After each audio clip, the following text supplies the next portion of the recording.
Good morning. Welcome back to the One Celtic Fans View. Make sure you give the video a thumbs up as it does help with the algorithm and get us out to as many Celtic supporters as we can this morning. Adam Ida, we're going to talk about him and we're going to talk about the goalkeeping situation at Celtic also. Celtic have been linked with various goalkeepers over the last couple of days, and I want to talk about a goalkeeper that is on loan away from Celtic whose contract runs out this summer, which is a bit disappointing if he doesn't get a new contract, because personally I think he should be brought in as our third choice keeper. Anyway, back to the big guy that we're talking about, the man of the moment, the striker on form for Celtic. Norwich City's Adam Ida wants a permanent move to Celtic. He's been open to a permanent move this summer, but what would it cost Celtic to get Adam? He's obviously on loan with Celtic and he's becoming a fan's favourite and Brendan Rodgers' side. He's contributed 4 goals since he joined the club in January. This includes the match-winning ones against Motherwell and Hibernian, overturning the 1-0 deficit in the game. Yes, we'll not talk about that. We'll just move on. Anyway, the 23-year-old is close to matching the number of league goals he's scored at Norwich the first half of the season. He said, despite making 24 fewer appearances at Celtic, he scored 6 goals in 28 games for the champion side before he exited the club, before he left the club, it's been said. And Celtic have not negotiated an option to buy clause in the deal to sign Adam on a temporary basis until the end of this season. But Adam would like to stay at Celtic. He says that the lure of playing in the Champions League or even in Europe next season is what he wants. And he started 2 of 4 league appearances, and he's quickly winning over supporters, which were initially. Let me think.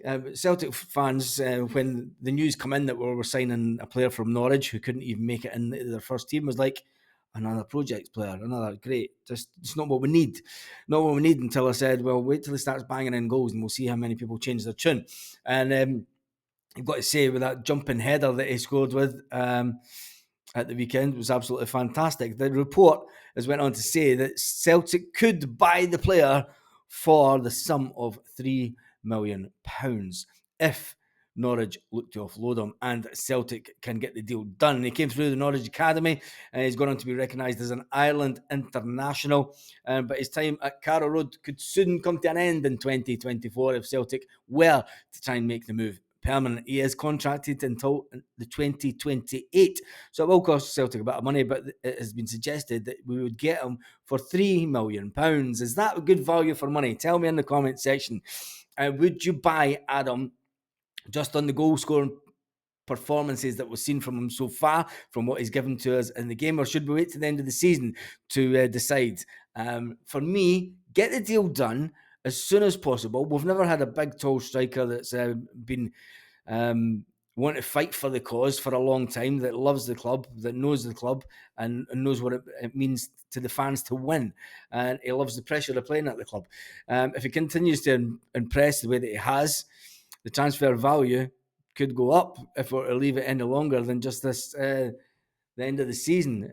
It could be an interesting one. Keep your ears to the ground, Baz, as they say, and we'll see how that one plays out. But if it was me and I was at Celtic, I would start talking to them now, ask them what they want for him on a permanent transfer, and get the deal in place so that right at the end of the season, and as soon as the first day of the transfer window open, it's a done deal. It's done. And then he can go off and have a nice summer. And we can think, right, that's one in the door. That's one position sorted. We might need to get another striker. It all depends what happens with Kyogo Furuhashi. One thing that we do know at Celtic is Celtic are going to be looking for a goalkeeper in the next transfer window, because Joe Hart is retiring.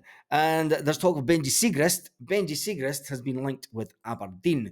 So that would say that we need 2 goalkeepers in the summer, which is something that you never thought you would be saying at Celtic. We've known that we've needed a goalkeeper to replace Joe Hart for some time. People have been talking about it for over a year now. They say, we need a new goalkeeper. We need a new goalkeeper. But Aberdeen have been linked with the summer move for Benji Siegrist. We have spoken about this before. But with the Dons goalkeeper looking to leave Aberdeen, it said that they see him. He's 32-year-old, Benji Siegrist. He's 32-year-old, and if he was a top keeper, he'd be knocking down the door and trying to get in before Joe Hart, surely. The shortstopper signed a 4-year deal with Celtic, but at 32, he's not had much game time, if any game time at all. Can you tell me the last game in the comments section that Benji Siegrist played for Celtic? Has he even played a first team game? That's an interesting one. Tell me in the comments, because I've not even done research for that bit this morning. And just I'll be honest, he was going to go to Sturm Graz in January, but that fell down. That fell through. The talks went on for a long time, a month, but that fell through. Another goalkeeper that is away on loan from Celtic at the moment is young Toby. Young Toby was brought in from Tottenham Hotspur. We do love that club, don't we? He was brought in from Tottenham Hotspur. The highly rated goalkeeper is featured heavily in the B team until he went out on loan this season. He's earned call-ups at England youth level, under 16s and under 20. And he signed an extension to his deal. That was a 3-year deal that he signed. He did sign an extension to that when he signed in 2019. He has signed a year extension, but that runs out this summer. It runs out this summer. Now, with Celtic now needing to be looking for a third choice goalkeeper, we really need to be bringing someone through the ranks. And I think young Toby, although he is on loan in Austria, it does have dual citizenship of Nigeria and England. And I wonder which, well, he's obviously played for England at youth level, but surely you're going to play for Nigeria for that sexy football and the Vuvu, whatever they were called. Remember them? The Vuvu Blares or whatever they were. Anyway, you want to play for Nigeria, surely, rather than England. Come on. You get the African Nations Cup. It's a brilliant cup to go and play for. Anyway, he is in contract to Celtic until the 30th of June 2024, according to Transfer Market. But I'm saying that Celtic need to get this one sorted, because I think he's a good goalkeeper that, obviously, I mean, he's not the tallest of goalkeepers. When you look at it, and maybe Celtic are thinking that, but I don't know. He's a young guy that's came through the system at Spurs, came through the system at Celtic. Celtic wanted him to go out and get game time to help him progress as a player, rather than playing in that B League, which is just nonsense league. It's not done the players or the B team any use whatsoever. And I think it's been disappointing. Get it back to being a reserve league in Scottish football, for goodness sake.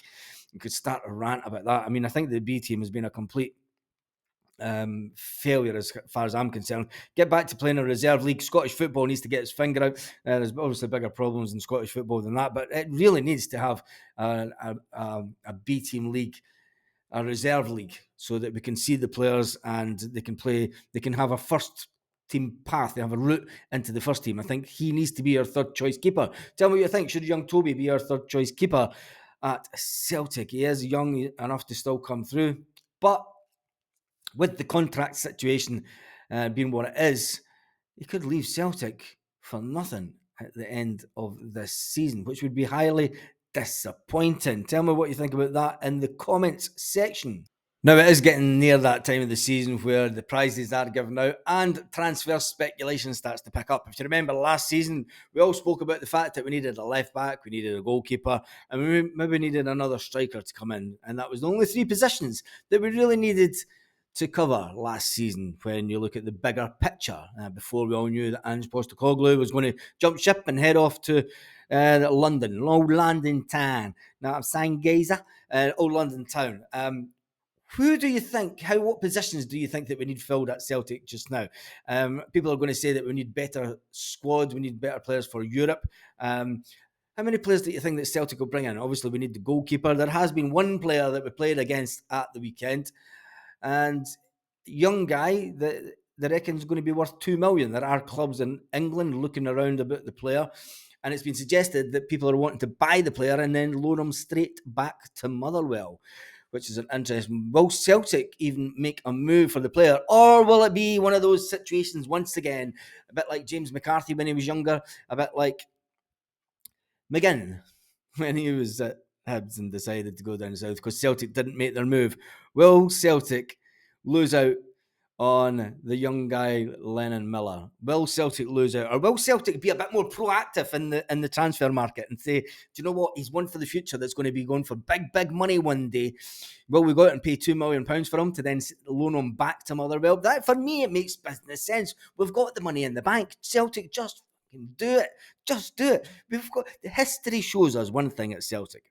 History shows us that one thing, that Celtic, I mean, James McFadden's situation back in the day. James McFadden would have loved to have come to Celtic, but he didn't. He didn't. Celtic never made the move for him. We went for McCarthy when he was past it, and McCarthy spent 4 years at Celtic doing absolutely nada. Yes, James McCarthy's been at Celtic around about 4 years, and it's unbelievable. He's never kicked a ball. We all wanted James McCarthy when he was young, when he was, a fantastic little player at Hamilton, and he went down to England and basically they lost out on that one. Anyway, will Celtic pay the money? Tell me what you think in the comments. Should Celtic pay the money for young Lennon Miller? He had a fantastic game at the weekend, and I did say somebody give us a tip to watch him during the game. Said he's a fantastic little player. To be honest, I'd never seen or heard of him.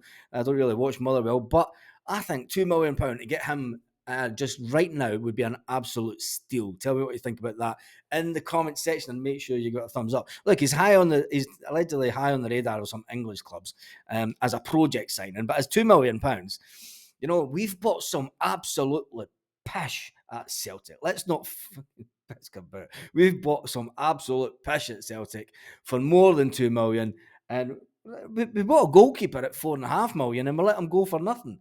So having a player that plays in Scotland, buying him for 2 million, loaning him back to Motherwell for 2 seasons, tell him it's a 2-season loan or even a year deal, just to make sure that he keeps on progressing as a player, and then we can watch him. We can see how he's progressing in Scottish football.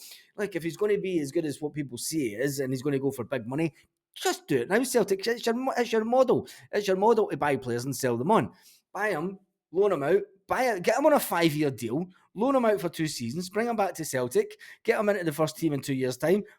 And even in a year's time, he's going to be 18-year-old. If he's good enough, doesn't matter what age they are. You know what I mean? We're buying in 28-year-old players from Asia. We're buying in 22-year-old players or whatever Kuhn is. We paid stupid money for him.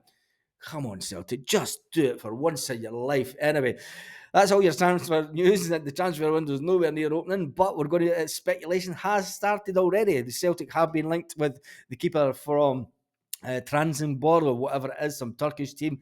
27-year-olds, they could get him for 9 million. People are saying that's more in the budget of Celtic to go out and get him. I'm saying that Celtic need to go out and get these 2 players and get the deals done as early as possible. Do not wait until the end of the transfer market. Celtic, start making your move just now. Open talks with the clubs. You can have talks with the club even though the transfer market is not open. You can start dialogue. What's going on at Celtic?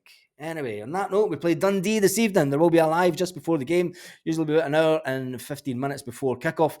Just as the team is announced, we will go live just as the team is announced, and we'll talk about the team that Brendan Rodgers has decided to play tonight at Celtic Park. Tell me if you're going to the game today. Tell me if you had a look at the other video where we watched it. I'll put it up here or here or here at the end of this video, and you can see the virtual tour of Celtic Park, and I showed you where my seats were, and didn't show you where my brother's seat still is on that video. Anyway, on that note, have a fantastic day, Celtic fans all around the world.